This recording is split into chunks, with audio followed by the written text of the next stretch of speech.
প্ৰসংগ কংগ্ৰেছ ৰাইজৰ দলৰ মিত্ৰতা। অখিল গগৈৰ মতে মিত্ৰতাৰ বল কংগ্ৰেছৰ কোৰ্টত। ৰিপুণ বৰাই কয় অখিলৰ কোৰ্টতহে মিত্ৰতাৰ বল।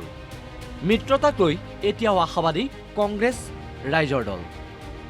বিধানসভা নিৰ্বাচনক লৈ প্ৰদেশ কংগ্ৰেছৰ প্ৰথমখন প্ৰাৰ্থী তালিকা প্ৰকাশৰ পিছতেই দূৰত্ব বাঢ়ে কংগ্ৰেছ আৰু ৰাইজৰ দলৰ মাজত।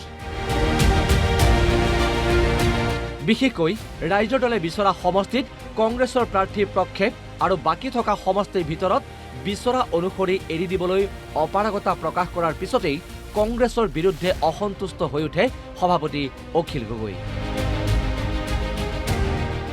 আনকি সংবাদ মাধ্যমৰ সন্মুখতো নিজৰ ক্ষোভ প্ৰকাশ কৰে শিৱসাগৰৰ বিধায়ক অখিল গগৈয়ে।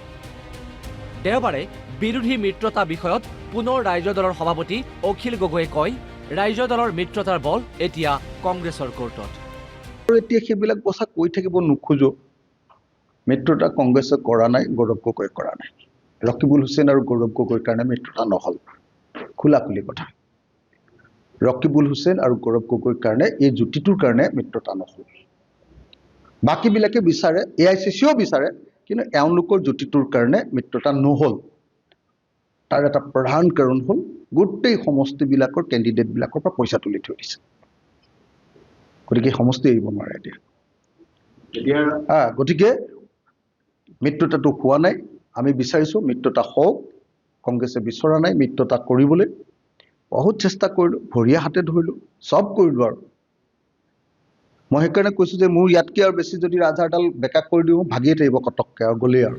অখিল গগৈৰ এনে মন্তব্যৰ পিছতেই ৰাইজৰ দলৰে মিত্ৰতাৰ প্ৰসংগত কংগ্ৰেছ নেতা ৰিপুণ বৰাই সোমবাৰে প্ৰকাশ কৰে নিজৰ প্ৰতিক্ৰিয়া। তেওঁ কয় কংগ্ৰেছে আন্তৰিকতাৰে মিত্ৰতা হোৱাটো বিচাৰে। ৰাইজৰ দলৰ সৈতেও ৯৫% ঐক্যমতত কংগ্ৰেছ। গৌৰৱ গগৈ অখিল গগৈ এবাৰ বহিলেই সকলো ঠিক হ'ব। অকল ইমানেই নহয়, কংগ্ৰেছ নেতা ৰিপুণ বৰাই লগতে কয় ৰাইজৰ দলৰে মিত্ৰতাৰ বাবে শেষ সময়লৈ অপেক্ষা কৰিব কংগ্ৰেছে। আনকি ৰিপুণ বৰাৰ মতে মিত্ৰতাৰ বল এতিয়াও অখিল গগৈৰ কোৰ্টতে আছে। আৰু অখিল গগৈ যিটো ৰাইজৰ দলৰ লগত আমাৰ মোৰ হিচাপত আমাৰ 95% আমি ঐক্যমতত আছোঁ। অকণমান মাত্ৰ কথাত এই কথাটো মই ভাবোঁ আৰু দুয়োজনে আমাৰ সভাপতি আৰু অখিল গগৈ এই দুইজনে মিলি এবাৰ বহিলেই মই ভাবোঁ এইটো সমাধান হৈ যাব। আৰু গতিকে দুইজনকে বহিবৰ কাৰণেও আমি এটা ব্যৱস্থা কৰি আছোঁ। যদিও কালি অখিল গগৈয়ে কৈছে মিত্ৰতা ভংগ কৰা বুলি, আমি কিন্তু সেইটো এতিয়ালৈকে আমি অখিল গগৈক আমি তেওঁ এটা কিবা আৱেগত কৈছে বুলি আমি ধৰি লৈছোঁ। আমি একেবাৰে শেষৰ দিনালৈকে বাট চাম। আমি কংগ্ৰেছে ৰাইজৰ দলৰ লগত মিত্ৰতাটো সম্ভৱ কৰি তুলিবৰ কাৰণে আমি একেবাৰে শেষৰ দিনলৈকে আমি বাট চাম আৰু তাৰ কাৰণে আমি সকলো ধৰণৰ আমি চেষ্টা অব্যাহত ৰাখিম। অৱশ্যে এতিয়াও ৰাইজৰ দলক ধিং সমষ্টি এৰি দিবলৈ সন্মত নহয় কংগ্ৰেছ।